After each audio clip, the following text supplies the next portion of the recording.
നിങ്ങളുടെ favourite shows ഇനി ഒരിക്കലും മിസ്സാവില്ല. ഇപ്പോൾ C5 കാണും നിങ്ങളുടെ ഫേവറേറ്റ് ഷോ തികച്ചും സൗജന്യമായി.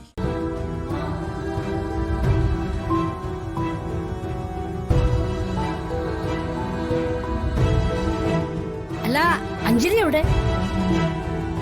ഞാനും അതാ നോക്കിയത്. ഏട്ടത്തി എന്തായാലും കിടന്ന് ഉറങ്ങിയൊന്നുമല്ലല്ലോ. എവിടെ പോയി ആള്?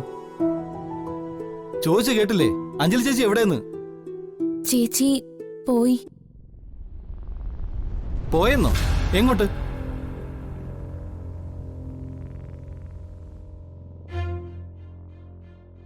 എന്താ നിങ്ങൾ മറക്കാൻ ശ്രമിക്കുന്നത്? ലക്ഷണം കണ്ടിട്ട് എന്തോ കള്ളത്തരം ഉണ്ടല്ലോ. അത് പറ, അഞ്ജലി ഏട്ടത്തി എവിടെ പോയി? ശരിയാ, ഇവരിവിടെ എന്തൊക്കെയോ മറച്ചു വെക്കുന്നുണ്ട്. ഈ വീട്ടിൽ നടക്കുന്ന എല്ലാ കാര്യങ്ങളിലും നമ്മൾ കാണാത്ത എന്തോ ഒരു കുഴപ്പമുണ്ട്. അത് ഇവർക്കറിയാം, ഉറപ്പാ. നിക്കടി ഇവിടെ.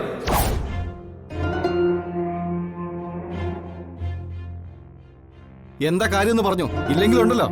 എനിക്ക് പറയാൻ സൗകര്യമില്ല. എന്ത് ചെയ്യും നിങ്ങള്? ആട്ടച്ചീന്റെ ചെവിക്കല് ഞാൻ പൊളിക്കും. കാണണോ? എങ്കിലടിക്ക് കാണട്ടെ. വേണ്ട, ഞാൻ പറയാം. ദേ കുഞ്ഞോളെ, വേണ്ട. പറയാം കുഞ്ഞേച്ചി. എന്തായാലും ഈ രഹസ്യങ്ങൾക്കൊന്നും അധികം ആയുസില്ല. നാളെ വല്യേച്ചി അവിടെ ചെല്ലുമ്പോ തന്നെ എല്ലാവർക്കും എല്ലാം മനസ്സിലാവും. കാര്യം പറ ആര്യ. ആര്യല്ല ഞാൻ, സൗഭാഗ്യ.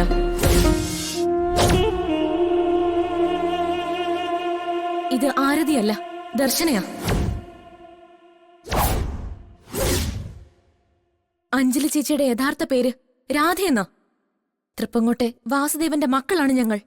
സുഭദ്രാമയുടെ നേരെ അനിയത്തിമാർ.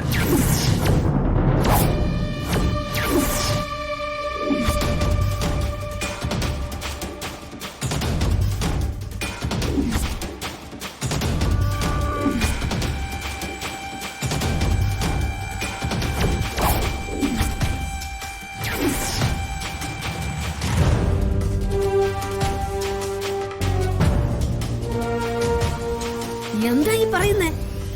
തൃപ്പക്കോട്ട രാജകുമാരികളാണോ നിങ്ങൾ? സാക്ഷാൽ വാസുദേവൻ അങ്ങത്തയുടെ പെൺമക്കൾ? അതെ, ഇത്രയും കാലം ഞങ്ങൾ പേരും മാറ്റി ഒളിച്ചു ജീവിക്കുകയായിരുന്നു. ആരെയും പറ്റിക്കാനൊന്നുമല്ല, കോട്ടയ്ക്കൽ മേഘനാഥൻ എന്ന ശത്രുവിൽ നിന്നും രക്ഷ നേടാൻ. ആ, ഇപ്പൊ കാര്യങ്ങൾ മനസ്സിലായി. കൊച്ചുകുട്ടികളായിരുന്നെങ്കിലും ഞങ്ങളും തൃപ്പങ്കോട്ടുകാരല്ലേ. അവിടത്തെ കഥകൾ മറക്കാൻ പറ്റുമോ? എന്നാലും ഒരിക്കലും നിങ്ങളെ ഞങ്ങൾ തിരിച്ചറിഞ്ഞില്ല എന്നുള്ളത് അത്ഭുതകരമായിരിക്കുന്നു. അപ്പോ അഞ്ജലി എന്ന രാധചേട്ടത്തി ശ്രീമൂലസ്ഥാനത്ത് ഉടവാളെടുക്കാൻ പോയതാണല്ലേ? അതെ.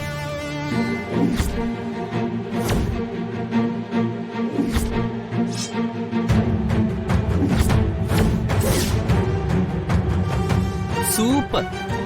ഹോ, നാളെ വേണം ആ ദൃശ്യം ഒന്ന് നേരി കാണാൻ. ആലോചിക്കുമ്പോ തന്നെ ഏത് രോമാഞ്ചം വരിക. നോക്ക്. എവിടെ? എന്നിട്ട് ഇവിടെ ഒന്നും കാണുന്നില്ലല്ലോടാ.